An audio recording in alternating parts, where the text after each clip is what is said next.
అయితే హోమాదులను చేసి దైవ రుణాన్ని, సంతానాన్ని పొంది పితృ రుణాన్ని తీర్చాల్సి ఉంది. దీన్ని గురురాజాచార్యులు తెలుసుకున్నారు. యువకుడైన తన తమ్మునికి మంచి కన్యతో వివాహం జరిపించాలనుకున్నాడు. తద్వారా దైవ పితృ రుణాలను తీర్చడానికి అనుకూలం చేయాలని ఆలోచించారు.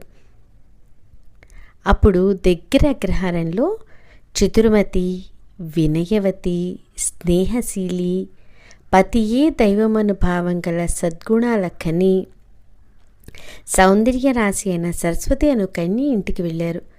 దీనికి ముందు వెంకటనాథులు మహానామ్ని వ్రతం, మహావ్రతం, ఉపనిషత్ వ్రతం, కేశ ఖండన సంస్కారం, గోదానం అను సంస్కారాలతో సమావర్తనం ముగించారు. పెళ్లి చేసుకోవటానికి గురువుల ఆనతి స్వీకరించారు.